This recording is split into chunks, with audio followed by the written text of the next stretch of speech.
Haleluya. Tuhan hadir dalam pujian umatnya. Mari kita naikkan pujian penyembahan kita kepada Dia. Haleluya. Masuk hadiratnya dengan hati bersyukur. Masuk gerbangnya dengan pujian. Bermazmurlah bagi Dia, nyanyikan nyanyian baru. Bersukacita sekarang, tinggikan Dia. Haleluya. Masuk hadiratnya. Masuk hadiratnya dengan hati bersyukur. Masuk gerbangnya dengan pujian. Bermazmurlah bagi Dia, nyanyikan nyanyian baru. Bersukacita sekarang, menyembah Dia.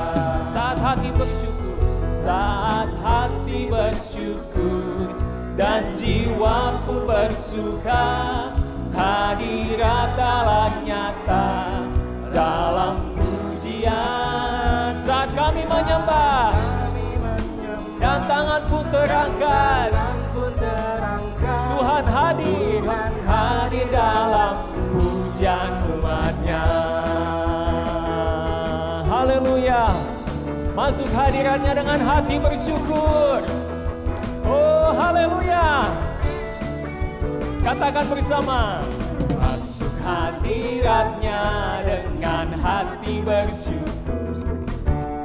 Masuk gerbangnya dengan pujian. Bermazmurlah bagi Dia, nyanyikan nyanyian baru. Bersukacita sekarang, tinggikan Dia. Haleluya. Masuk hadiratnya. Masuk hadiratnya dengan hati bersyukur. Masuk gerbangnya dengan pujian. Bermazmurlah. Haleluya. Nyanyikan nyanyian baru. Bersukacita sekarang, menyembah Dia. Saat hati bersyukur, hati bersyukur dan jiwa pun bersuka, hadirat Allah nyata dalam pujian. Saat kami menyembah dan tangan pun terangkat, Tuhan hadir dalam pujian umatnya. Saat hati bersyukur, saat hati bersyukur dan jiwa pun bersuka, hadirat Allah nyata dalam pujian. Saat kami menyembah dan tangan pun terangkat, Tuhan hadir dalam pujian umatnya. Tuhan hadir dalam pujian umatnya. Tuhan hadir dalam pujian umatnya.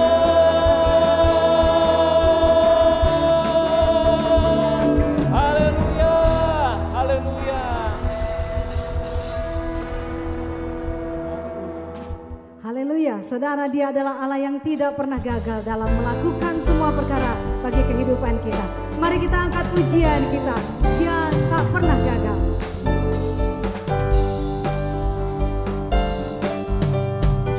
Dia tak pernah gagal karena Dia Allah.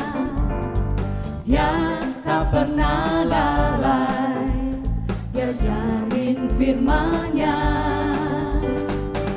Sebab Dia Allah, Raja segala raja, kekuatanku, perisaiku, dan gurung batuku.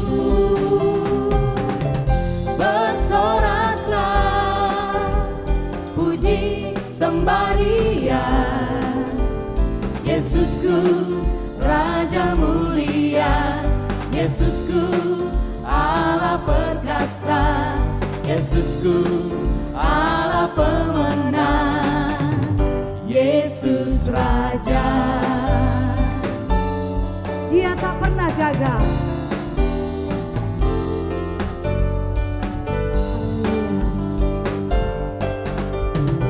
Dia tak pernah gagal karena Dia Allah.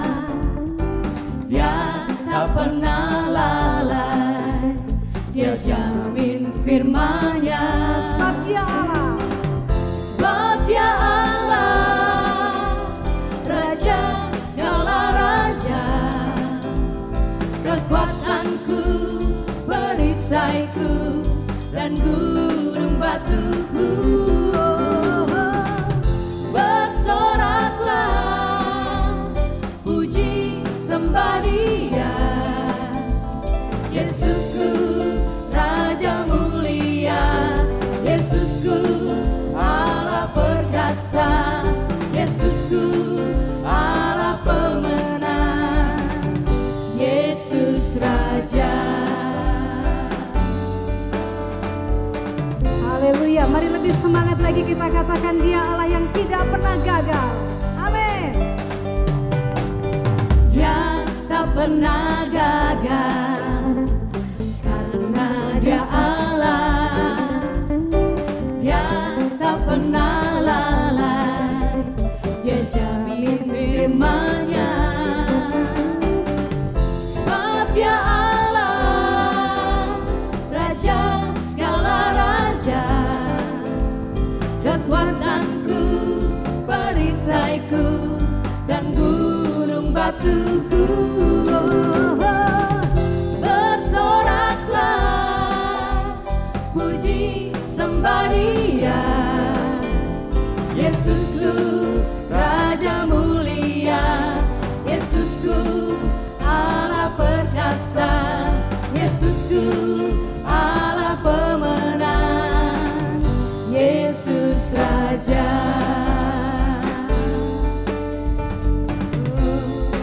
Terima kasih Tuhan.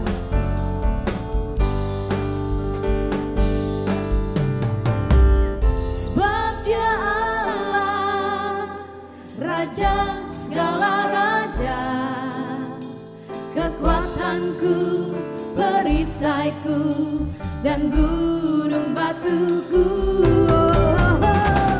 Bersoraklah, puji sembah Dia, Yesusku, Raja mulia, Yesusku, Allah perkasa, Yesusku, Allah pemenang, Yesusku, Raja mulia, Yesusku, Allah perkasa, Yesusku, Allah pemenang, Yesus Raja. Haleluya. Sungguh Tuhan, Engkau Raja kami, Engkau Allah yang perkasa buat hidup kami. Haleluya.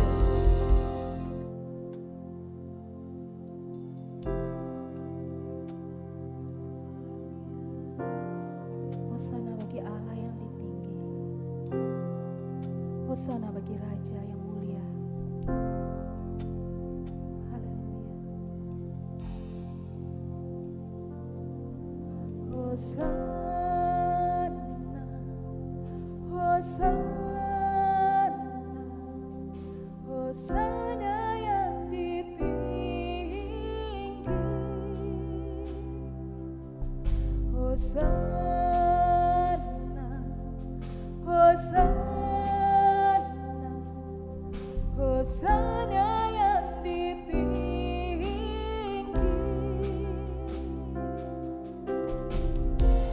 Ku puji nama-Mu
Yesus Tuhan, Kau Rajaku.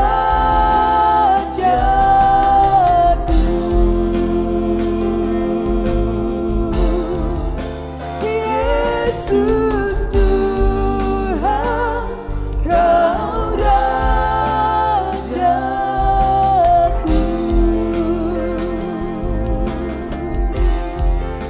Yesus Tuhan, Kau Rajaku.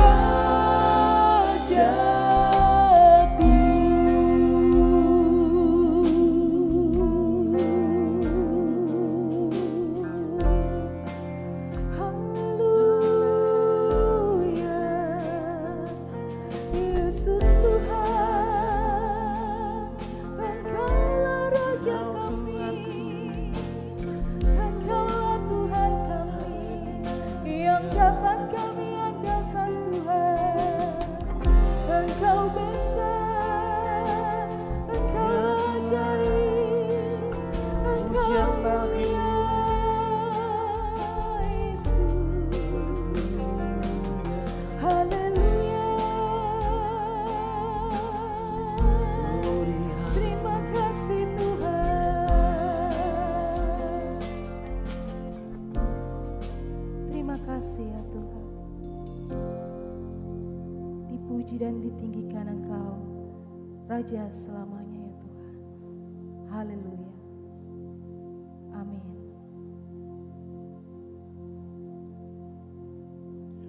Ibu-ibu, bapak-bapak, dan saudara-saudara sekalian, selamat berjumpa kembali dalam acara ibadah online dari Charismatic City Church. Oleh karena situasi pandemi yang masih begitu merajalela, maka kita semua harus lebih berhati-hati, sehingga kali ini kami merekam acara ini dari tempat yang lain. Ibu, bapak, saudara-saudara sekalian yang dikasihi Tuhan, kami hendak berbicara mengenai kehidupan seorang raja besar yang sayangnya tidak menjadi contoh yang baik bagi kita. Dia adalah Raja Salomo atau Sulaiman. Dari sukses di awal pelayanannya, pemerintahannya menjadi gagal di dalam akhir kehidupannya. Semua yang dia terima, semua yang dia miliki, semua yang dia dapatkan itu habis semua. Kita semua sebagai manusia ingin supaya kita bisa sukses. Tidak ada seorang pun di antara kita yang ingin gagal. Bapak, Ibu, saudara-saudara sekalian, mungkin ada satu pertanyaan yang mengganggu kita. Yaitu kalau seandainya kita melihat ada orang yang gagal dalam hidupnya, apakah itu sudah takdir sehingga apapun yang dia lakukan tetap dia akan gagal dalam hidupnya? Apakah benar takdir itu? Bapak Ibu, saudara-saudara sekalian yang terkasih, saya pribadi tidak percaya adanya takdir. Mengapa demikian? Oleh karena kalau itu merupakan takdir, itu sudah merupakan kehendak Tuhan yang tidak bisa ditawar-tawar lagi. Kita hanya menerima saja, tidak dapat mengelak, tidak bisa luput. Menurut pandangan saya itu adalah salah, dan pandangan itu karena kita tidak mengenal siapa yang kita percaya, yaitu Allah kita. Kalau Dia adalah Bapa kita, Bapa manakah yang ingin anaknya gagal, menderita dan bangkrut? Tidak ada, semua Bapa ingin anaknya sukses. Apalagi Allah Bapa yang mengasihi kita. Tetapi mengapa ada yang gagal? Untuk itu mari kita akan mempelajari kehidupan seorang raja yang mulanya sukses luar biasa, tetapi berakhir dengan kegagalan total. Raja ini bernama Raja Salomo, dan perjalanan kehidupannya, pemerintahannya, sukses dan gagalnya terdapat di dalam kitab 1 Raja-Raja pasal 1 sampai dengan 11. Kita perlu mempelajari perjalanan hidupnya bukan untuk meniru kegagalannya, tetapi untuk belajar mendapatkan hikmatnya supaya kita tidak sampai terjerumus ke dalam kegagalan yang sama. Mari saya ajak kita bersama-sama melihat betapa suksesnya Raja Salomo di awal-awal dari pemerintahannya.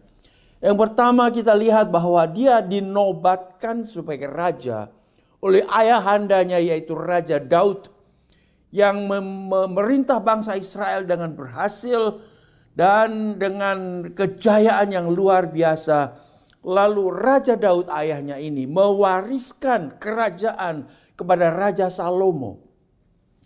Yang diwarisi oleh Raja Salomo ini merupakan satu kerajaan yang besar, yang kuat, baik secara militer maupun secara ekonomi dan juga keamanan, karena Raja Daud berhasil mempersatukan seluruh bangsa Israel. Memang di awal dari kehidupan atau pemerintahan Raja Salomo setelah ayahnya meninggal, ada permasalahan yang terjadi yaitu dengan Adonia, saudaranya yang mau merebut tahtanya. Tetapi itu bisa diatasi dan Adonia bersama dengan semua lawan-lawan politik dari Raja Salomo itu dihabisi dengan cara yang ruthless atau cara yang kejam. Salomo seorang yang luar biasa karena di dalam kariernya dia seorang yang diberkati oleh Tuhan dan dia boleh dikatakan diberi karunia-karunia multi talented, karunia yang banyak sekali.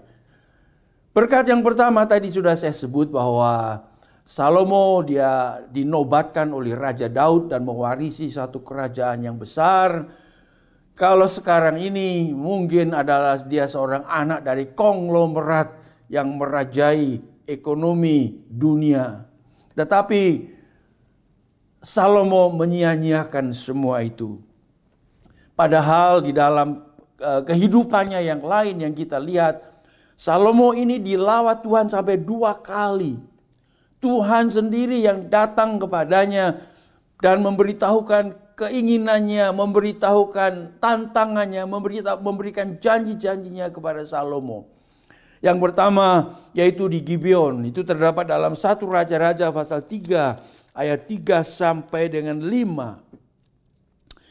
Di situ disebutkan bahwa Salomo menunjukkan kasihnya kepada Tuhan dengan hidup menurut ketetapan Daud ayahnya. Hanya ia masih mempersembahkan korban sembelihan dan ukupan di bukit-bukit pengorbanan. Di sini kita melihat Salomo setengah hati dalam mengikut Tuhan. Di satu sisi dia menghormati Tuhan, mengasihi Tuhan, ingin mematuhi Tuhan.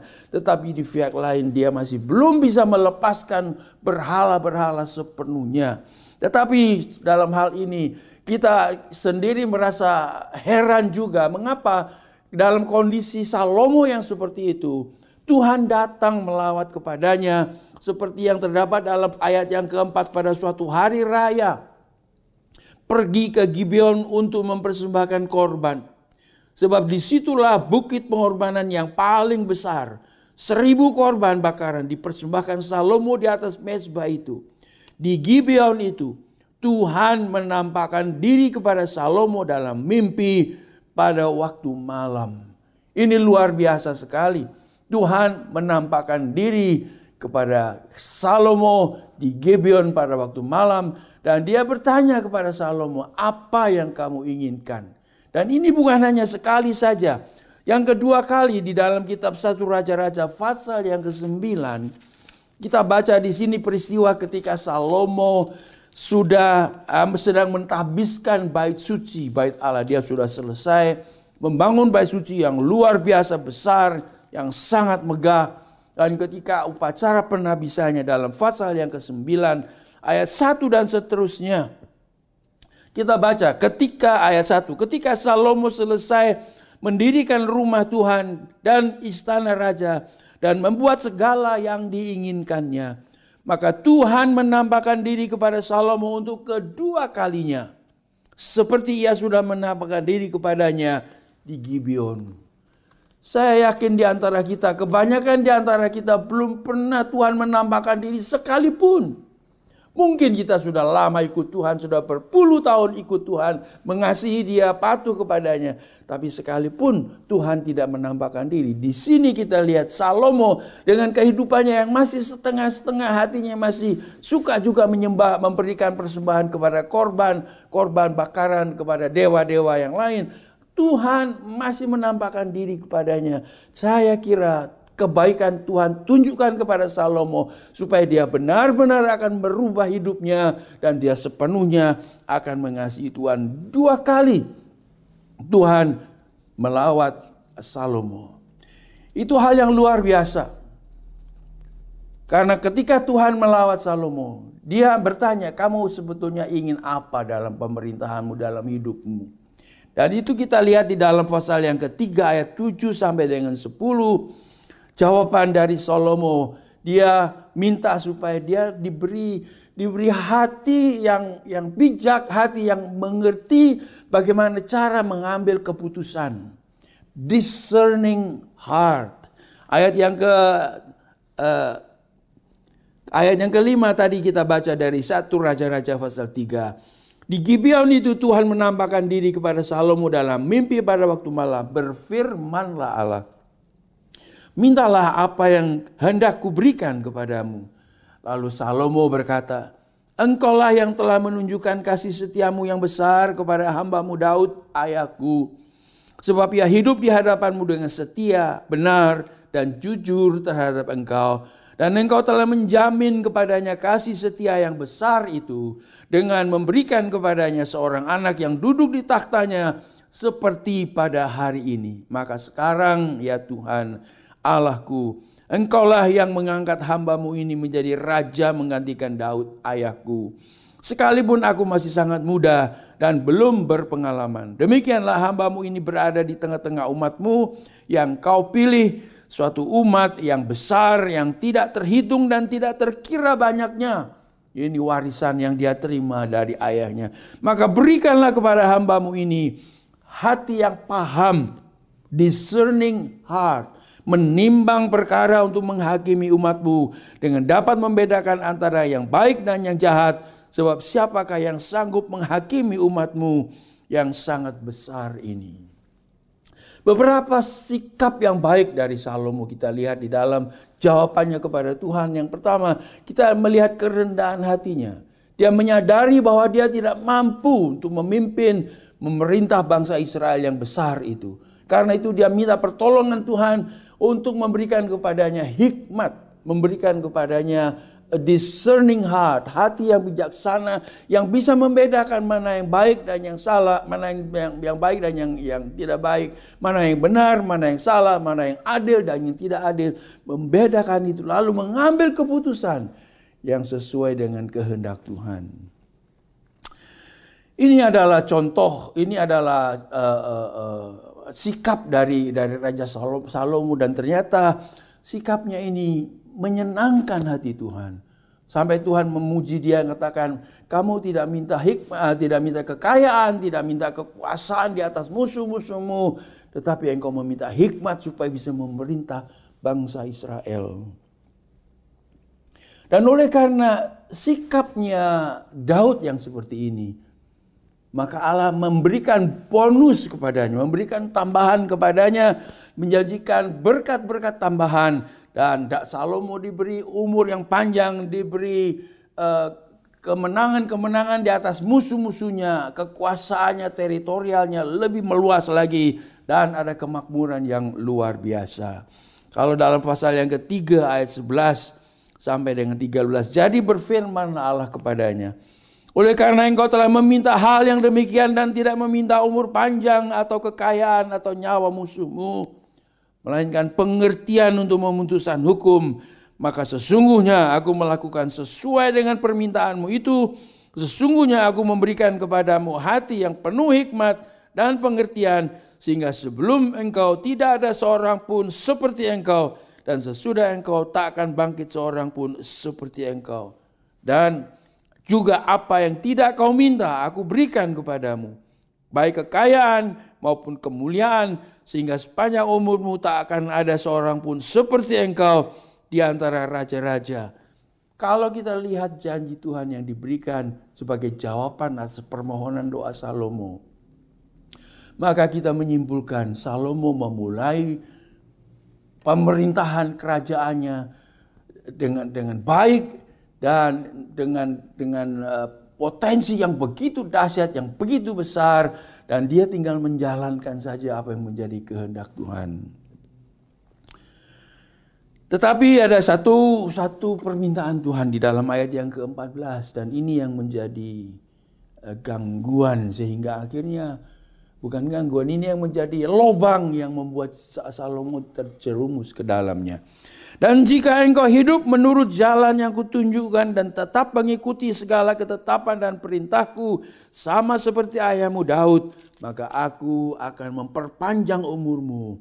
Lalu terjagalah Salomo, ternyata ia bermimpi, sekembalinya ke Yerusalem berdirilah ia di hadapan tabut perjanjian Tuhan, dipersembahkannya korban-korban bakaran, korban-korban keselamatan. Kemudian dia mengadakan perjamuan bagi semua pegawainya.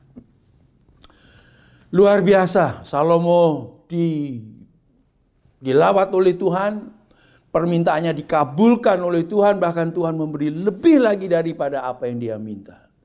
Suatu awal yang sukses, suatu awal yang luar biasa. Tuhan katakan, setelah engkau tidak ada raja yang punya hikmat seperti engkau.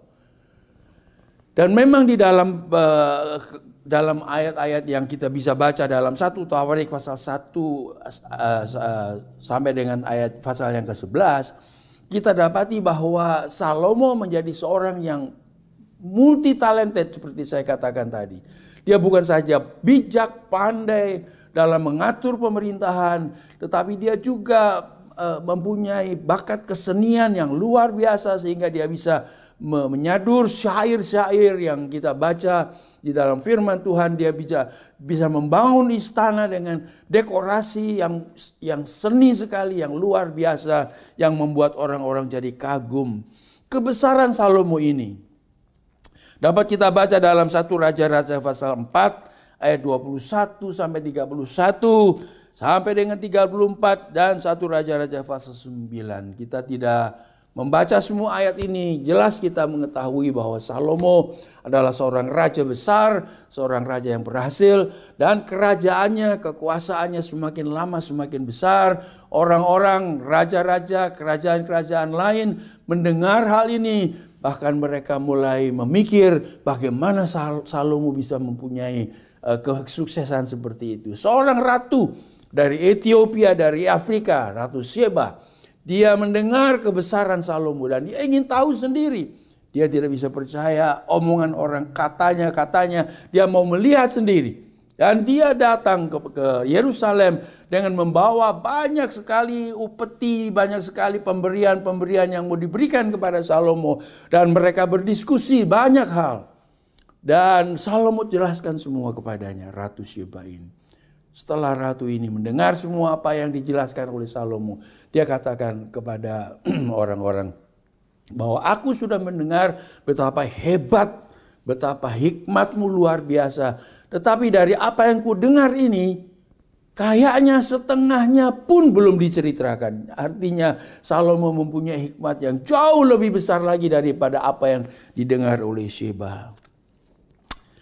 Satu hal yang menarik sekali di atas semua keberhasilan itu, yaitu bahwa Salomo berhasil membangun bait Allah. Memang bait Allah ini sudah diinginkan oleh Raja Daud dan dia sudah mempersiapkan bahan-bahannya, tetapi Allah tidak mengizinkan Raja Daud membangun bait Allah itu. Yang harus membangun adalah Salomo. Dan oleh karena itu Salomo meneruskan rencana keinginan dari ayahnya ini. Dan kita baca di dalam kitab 1 Raja-Raja pasal yang ke-7. Bagaimana Salomo, pasal yang ke-6, bagaimana Salomo membangun bait Allah. Megah, besar, luar biasa. Dan selain bait Allah, Salomo juga membangun istananya yang sangat istimewa. Sampai dikatakan kekayaan-kekayaan Salomo itu tidak dapat dihitung lagi. Ketika dia membangun bait Allah, ketika dia membangun istananya, barang unsur-unsur atau Unsur-unsur yang dipakai untuk membangun gedung-gedung itu semua tidak dihitung lagi. Semua dipakai yang sebanyak-banyaknya supaya bisa mendapatkan hasil yang sebaik-baiknya. Bapak, Ibu, Saudara-saudara sekalian, inilah kehidupan Salomo, mulai dengan baik, mulai dengan bagus, penuh dengan kejayaan, penuh dengan potensi. Tetapi seperti yang tadi kita baca, Allah memberikan awasan kepadanya. Kamu harus terus ikut, patuh, setia, mengikut Tuhan, mengasihi Tuhan. Dan inilah yang tidak dilakukan oleh Salomo, dan inilah yang merupakan awal dari kejatuhannya, awal dari kegagalannya. Sukses di awal, gagal di akhir. Menyedihkan sekali. Kita biasanya suka dengan apa yang disebut happy ending. Berakhir dengan penuh sukacita, berakhir dengan kebahagiaan selama-lamanya. Tetapi tidak demikian dengan Salomo. Mengapa? Mari kita baca di dalam kitab 1 Raja-Raja pasal yang ke-11. Disebutkan di sini sebagai judulnya, Salomo jatuh ke dalam penyembahan berhala. Salomo jatuh ke dalam penyembahan berhala. Bagaimana bisa terjadi hal seperti ini? Ayat yang 1 kita baca, adapun Raja Salomo mencintai banyak perempuan asing. Di samping anak Firaun sebagai istrinya, ia mencintai perempuan-perempuan Moab, Amon, Edom, Sidon, dan Het. Padahal tentang bangsa-bangsa itu Tuhan telah berfirman kepada Israel, janganlah kamu bergaul dengan mereka, dan mereka pun janganlah bergaul dengan kamu, sebab sesungguhnya mereka akan mencondongkan hatimu kepada Allah-Allah mereka.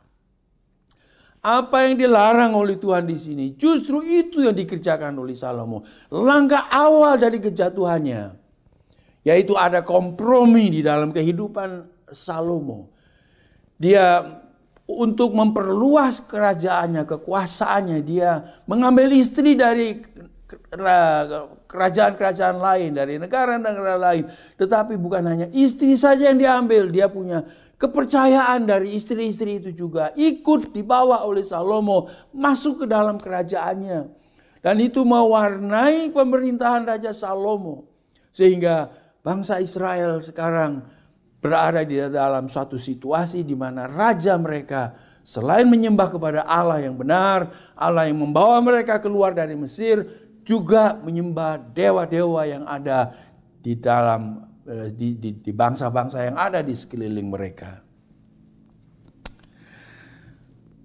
Bapak, Ibu, Saudara-saudara sekalian, ini suatu awasan yang perlu kita perhatikan. Bahwa penyembahan berhala yang dilakukan oleh Salomo itu masuknya melalui keluarganya. Masuknya melalui keluarganya. Di dalam firman Tuhan kita baca bagaimana Salomo ini mempunyai istri begitu banyak. Dalam 1 Raja-Raja pasal 11 ayat 1 sampai 6 disebutkan bahwa dia mempunyai 700 istri dan 300 selir atau gundik, 1000 orang untuk memuaskan hawa nafsunya. Bayangkan saja saudara-saudara, apakah mungkin itu dilakukan atau dia hanya sekedar main-main saja? Dia tidak menghargai harkat dari seorang wanita, dia permainkan saja seperti itu.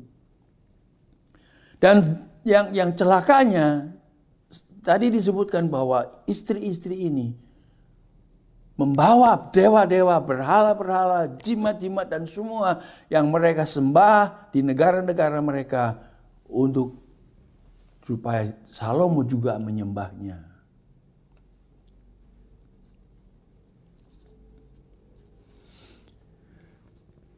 Lalu apa yang terjadi? Oleh karena kegagalan Salomo dalam hal menjaga kerohanian, menjaga kekudusan hidupnya, keluarganya, bangsanya, maka Allah membangkitkan beberapa orang untuk menjadi pemberontak-pemberontak di dalam kerajaannya. Sehingga selalu terjadi ketegangan, peperangan, pembunuhan di antara Salomo dengan para pemberontak itu. Kita lihat jadi dalam kisah ini beberapa hal yang bisa menjadi pelajaran bagi kita. Yang pertama yaitu jagalah, jangan sampai kita meninggalkan Tuhan. Jangan sampai Tuhan tergantikan atau Tuhan didampingi dengan hal-hal yang lain, dengan berhala-berhala yang lain. Tuhan katakan bahwa aku adalah Allah yang esa. Esa di sini bukan berarti angka 1. Esa di sini berarti satu-satunya, tidak ada yang lain. Jadi kalau orang memikirkan istilah bahwa Allah itu esa, dibayangkan, dihitung sebagai Allah yang satu, bukan 3 dan sebagainya. Itu keliru pemikirannya. Allah yang satu-satunya, tidak ada yang lain. Dan istilah tidak ada yang lain yang seperti Dia, itu juga mempunyai pengertian Allah itu kudus. Dan Allah tidak ingin didampingi dengan berhala-berhala apapun. Karena dengan menaruh berhala-berhala itu di samping Allah, kita sembah selain Allah, maka kita mengakui bukan Allah itu satu, tetapi ada banyak. Dan ini merupakan dosa yang Tuhan sangat benci. Salomo meninggalkan Tuhan. Dan ini membawa dampak dalam kehidupan keluarganya, dalam kehidupan rumah tangganya. Ini membawa dampak juga di dalam kehidupan pribadinya, di mana dia lebih mengutamakan kesenangan secara pribadi, kesenangan secara kedagingan. Selanjutnya juga Salomo mulai mengejar kekayaan materi. Dia taruh tentara-tentaranya di tempat-tempat tertentu. Dia bangun kapal-kapal untuk pergi mengambil jarahan-jarahan di negara-negara lain. Dan pulang kembali membawa emas yang tidak terhitung banyaknya. Salomo mulai dikuasai dengan keinginan untuk menjadi kaya. Jadi kami lihat di sini beberapa hal yang membuat Salomo jatuh ke dalam dosa. Dia meninggalkan Tuhan, lalu dia mencari kenikmatan dalam bidang seks, dalam kehidupan yang kedagingan sekali, penuh dengan hawa nafsu. Dan yang berikutnya dia ingin supaya kekuasaannya semakin besar, semakin luas, jabatannya semakin dihargai oleh banyak negara. Dan yang ketiga, dia memperbanyak kekayaan materi. Ini 3 hal yang seringkali membuat manusia jatuh. Meninggalkan Tuhan itu membawa dampak. Kita mencari kepuasan di tempat yang lain. Sarana-sarana lain untuk memuaskan kita. Baik itu seks maupun kekayaan, materi, ataupun yang lain. Lalu kalau kita pikir apakah Salomo sudah berhasil? Di dalam pasal yang ke-11 ayat yang ke-41 disebutkan begini. Selebihnya dari riwayat Salomo dan segala yang dilakukannya dan hikmatnya, bukankah semuanya itu tertulis dalam kitab riwayat Salomo? Lamanya Salomo memerintah di Yerusalem atas seluruh Israel ialah 40 tahun. Sama dengan Raja Daud. Kemudian Salomo mendapat perhentian bersama-sama dengan nenek moyangnya. Dan ia dikuburkan di kota Daud ayahnya. Maka Rehabeam anaknya menjadi raja menggantikan dia. Beberapa hal yang menunjukkan kegagalan Salomo. Yang pertama yaitu dia tidak bisa membangun kerohanian bangsa Israel. Malah meruntuhkannya dengan memperkenalkan dewa-dewa dari berbagai negara. Memperkenalkan kehidupan yang berfoya-foya, yang penuh nafsu dan sebagainya. Itu kegagalan. Tetapi selain itu, saudara-saudara sekalian, yang kita bisa perhatikan dalam kehidupan Salomo, yaitu bahwa setelah dia meninggal dunia, anaknya mengganti dia, dan anaknya ini tidak dipersiapkan dengan baik. anaknya ini mempunyai hati yang kejam, hati yang menindas, hati yang ingin mendapat keuntungan sebanyak-banyaknya dari rakyatnya. Sehingga oleh karena itu, sebagaimana yang sudah dinubuatkan oleh Nabi, kerajaan yang diwariskan oleh Salomo, kerajaan Israel ini terpecah menjadi dua. Ada 10 suku yang di utara yang disebut suku-suku bangsa Israel, dan 1 suku Yahuda yang masih taat, masih setia kepada Salomo. Kegagalan total. Lalu bagaimana kesan Salomo sendiri menghadapi kegagalan ini, dan inilah yang saya harapkan kita semua, khususnya menghadapi kehidupan bagi saudara-saudara yang sudah lansia, bagi saudara-saudara yang sedang menghadapi kesulitan-kesulitan dalam kehidupan ini. Jangan sampai mempunyai sikap seperti Salomo yang terdapat di dalam kitab Pengkhotbah. Kitab Pengkhotbah pasal yang ke-1. Ini kitab Pengkhotbah ditulis oleh Salomo sendiri di akhir hidupnya. Dia katakan, inilah perkataan pengkhotbah anak Daud, yaitu Salomo, raja di Yerusalem. Dia katakan, kesia-siaan belaka, kata pengkhotbah, kata dirinya sendiri, kesia-siaan belaka, segala sesuatu adalah sia-sia. Lalu dia daftarkan semua yang dikerjakan oleh manusia yang kiranya bisa membuat manusia sukses. Belajar, mengatur,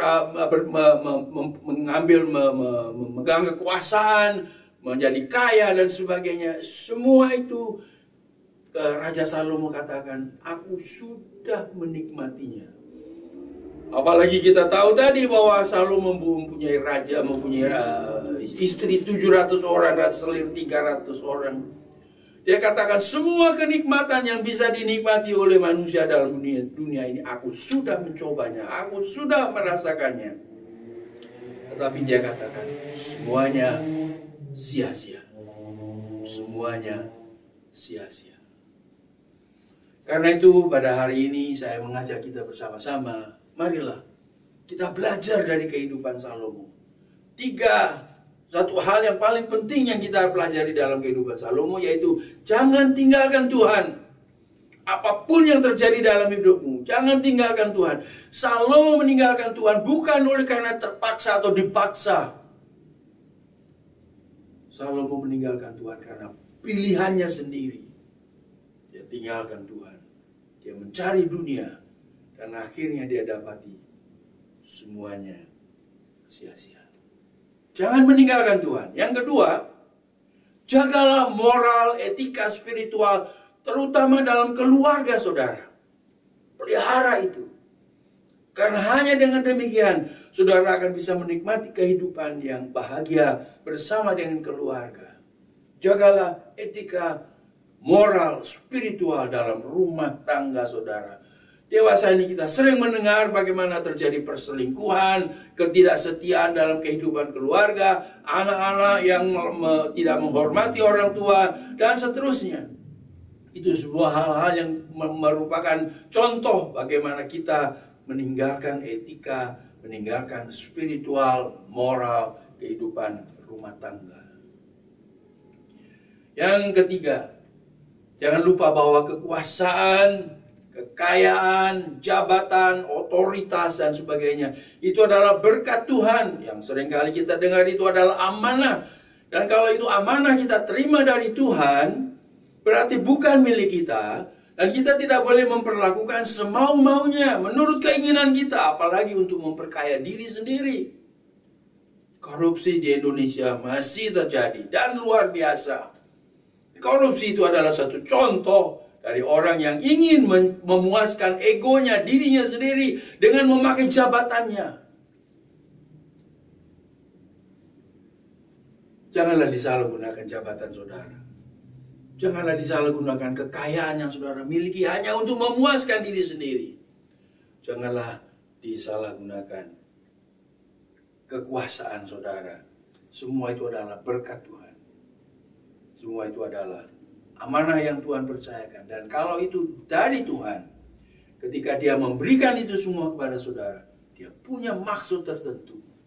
supaya dia bisa memerintah dunia, mendatangkan kerajaannya melalui apa yang dia berikan kepada saudara. Dan ini menjadi pertanyaan bagi kita. Sudahkah kita melakukan kehendak Tuhan? Dalam doa Bapa kami dikatakan, datanglah kerajaanmu. Bukan hanya di dunia ini, tapi juga dalam kehidupanku, dalam rumah tanggaku, dalam pekerjaanku, dalam kehidupanku sehari-hari. Kalau ada di antara kita yang perlu datang kepada Tuhan dan menyadari, Tuhan, saya sudah meninggalkan Engkau, ampuni saya. Mari datang kepada Tuhan. Kalau ada saudara yang merasa gagal, tidak mengikuti Tuhan seperti yang dulu saudara lakukan, sudah mulai mundur, meninggalkan Tuhan, hati-hati saudara-saudara. Kembalilah kepada Tuhan. Kita akan mengakhiri ibadah ini dengan perjamuan kudus. Karena itu marilah kita membuka hati kita sekali lagi kepada Tuhan. Minta supaya Dia akan memberkati kita berdua. Bapa kami dalam surga, terima kasih untuk firman-Mu. Terima kasih untuk contoh yang Tuhan berikan dalam firman-Mu. Contoh yang harus kami jauhi, contoh yang tidak boleh kami ikuti. Tuhan, kami berdoa kiranya Engkau tolong kehidupan Salomo berbicara kepada kami, sehingga jikalau ada di antara kami yang jauh dari Tuhan, Kau panggil kembali. Yang sudah menyangkal Tuhan, sadarkan kembali, bawa kepada pertobatan. Kami berdoa Tuhan, jikalau ada di antara kami yang tidak menjaga kehidupan spiritualnya, kehidupan moralnya, hidup semaunya, seperti Salomo, sia-sia di atas segala kesia-siaan. Tuhan tolong supaya saudara-saudara sadar dan datang kepadamu, menyerahkan diri. Khusus dalam kesempatan ini, kita bersama-sama akan mengambil bagian dalam perjamuan kudus. Ambillah roti yang ada yang saudara sudah siapkan. Mari kita berdoa sekali lagi. Bapa kami dalam surga, terima kasih untuk Tuhan Yesus yang sudi, yang rela turun ke dalam dunia menjadi manusia dan mau mati di atas kayu salib. Tubuhnya dihancurkan bagi kami. Dan Tuhan Yesus berkata bahwa inilah tubuhku yang dihancurkan bagimu, makanlah. Dan mari kita makan bersama-sama roti berjamuan ini sebagai lambang dari tubuh Yesus Kristus yang dihancurkan bagi kami. Dalam nama Tuhan Yesus, kita terima dengan rasa syukur atas pengorbanannya.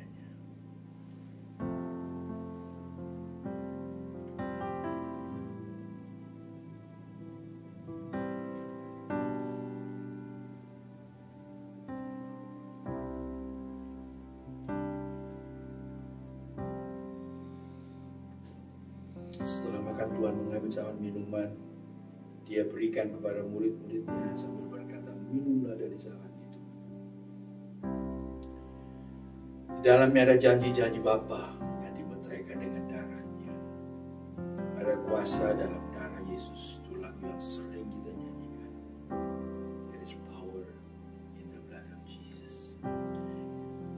Kuasa darah Yesus sanggup mengampuni kita, menyucikan kita dari segala dosa kita. Kuasa darah Tuhan Yesus sanggup melepaskan kita dari ikatan-ikatan dosa, memberi kita kemenangan dalam perjuangan, perlawanan, pertarungan kita melawan kuasa kegelapan dan roh-roh jahat dalam dunia ini. Kuasa darah Yesus Kristus memberi kita kesembuhan yang kita perlukan. Ada kuasa dalam darahnya. Mari kita minum bersama-sama dengan meyakini kebenaran firman Tuhan ini. Amin.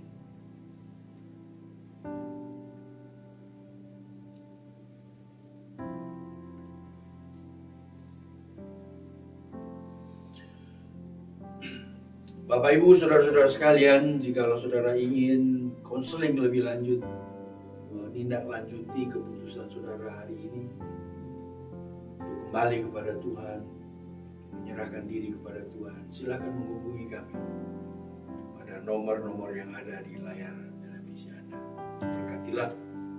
Diberkatilah saudara-saudara semua, keluarga saudara, pekerjaan saudara, anak-anak saudara, pendidikan mereka. Tuhan jaga, lindungi, jaga kesehatan saudara semua, jauhkan pandemi ini dari kehidupan keluarga dan saudara tetap sehat dalam Tuhan. Akhirnya mari kita berdoa kepada Tuhan. Bapa kami dalam surga, terima kasih Engkau sudah menyertai kami dalam ibadah online ini. Kami berdoa karena Engkau memberkati setiap anak-Mu yang sudah mendengarnya, khususnya ketika Roh Kudus berbicara dalam hati mereka yang sudah meninggalkan Tuhan dan mereka mau kembali kepada Tuhan. Roh Kudus berbicara supaya anak-anak-Mu akan lebih maju, lebih sungguh-sungguh mengikut Tuhan, lebih mengasihi Tuhan, agar kiranya Roh Kudus meneruskan ini dalam kehidupan masing-masing. Dan kami tahu bahwa Tuhan menyediakan berkat yang luar biasa. Kami berdoa Engkau melindungi anak-anak-Mu dari segala penyakit, dari segala bahaya, dari segala hal yang tidak kami inginkan. Bungkus dalam kuasa darah-Mu. Kami berdoa Engkau memberkati pekerjaan-pekerjaan anak-anak-Mu sekalipun dalam situasi yang sangat sulit ini. Tetapi kami tidak mengandalkan sebagai sumber-sumber penghasilan kami dari kekayaan dalam dunia ini, melainkan kekayaan surgawi yang Tuhan mau salurkan kepada anak-anak-Mu. Berkatilah rumah tangga mereka, pekerjaan mereka, pendidikan anak-anak mereka. Terpujilah nama-Mu. Sekarang mari kita mengangkat hati kita di hadapan Tuhan. Terpujilah nama Tuhan, Allah yang kekal, Allah yang mengasihi kami, Allah yang memberikan anak yang tunggal, Tuhan Yesus Kristus, menjadi juru selamat, menjadi Tuhan bagi kami. Dan kami sekarang menyerahkan diri dengan pimpinan Roh Kudus, agar Engkau akan menjadikan kami sebagai anak-anak-Mu, akan membuat kami akan mengikut Tuhan dengan sungguh-sungguh, dengan setia, dan berkat Tuhan akan turun ke atas kehidupan kami semua. Di dalam nama Tuhan Yesus Kristus kami berdoa. Amin. Tuhan berkati saudara-saudara. Sampai jumpa kembali di waktu yang akan datang. God bless you.